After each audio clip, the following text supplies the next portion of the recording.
Hai semuanya, jadi di kesempatan kali ini saya Mariantani Ivana dari kelas 12 IPS 1 akan menjelaskan materi tentang ketimpangan sosial sebagai dampak perubahan sosial di tengah globalisasi.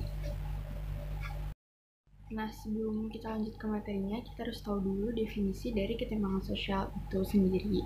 Nah, di sini ada dari Nader dan Wells dalam Warwick Group tahun 2013. Ketimpangan sosial merupakan perbedaan-perbedaan dalam pemasukan, sumber daya, kekuasaan, dan status di dalam dan antara masyarakat.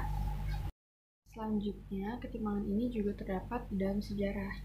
Nah, ketimpangan dalam sejarah berkaitan dengan kepemilikan tanah, namun revolusi industri mengubah struktur masyarakat dan sumber penciptaan kekayaan pada abad ke-19.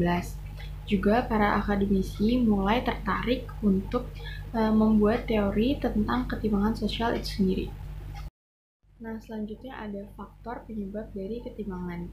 Nah, faktor yang pertama ini ada faktor struktural yang berarti berkaitan dengan kebijakan pemerintah dalam menangani masyarakat.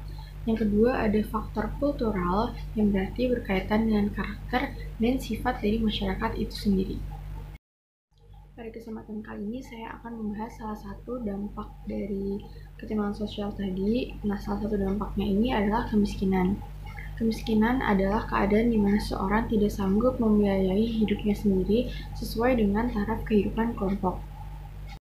Nah, kemiskinan juga punya faktor penyebabnya sendiri. Yang pertama ada pendidikan rendah, ada keterbatasan sumber daya alam, ada terbatasnya lapangan kerja, malas bekerja, keterbatasan modal, dan harga kebutuhan tinggi. Nah, terus ciri-ciri dari kemiskinan ini ada beberapa. Yang pertama ada angka kematian tinggi, ada tingkat kesehatan terendah, ada pendidikan rata-rata rendah, sulit menerima perubahan, dan penguasaan teknologi yang rendah. Nah, kemiskinan ini dibagi menjadi dua bentuk. Yang pertama ada kultural, yang kedua ada struktural. Nah, kalau yang kultural disebabkan oleh individu itu sendiri. Contohnya ada malas, kelemahan fisik, kurang keterampilan, dan lain-lain. Nah, kalau yang struktural disebabkan oleh sistem dan struktur yang ada. Contohnya lingkungan yang membentuk diskriminasi dan kegagalan dalam pemerataan. Nah, selanjutnya adalah dampak dari kemiskinan. Yang pertama ada kriminalitas, yang kedua akses pendidikan tertutup, yang ketiga tingkat pengangguran tinggi, yang keempat angka kematian tinggi. Nah, tadi kan kita udah bahas masalah-masalahnya. Sekarang kita bahas upaya untuk mengurangi kemiskinan. Yang pertama adalah memperluas lapangan kerja.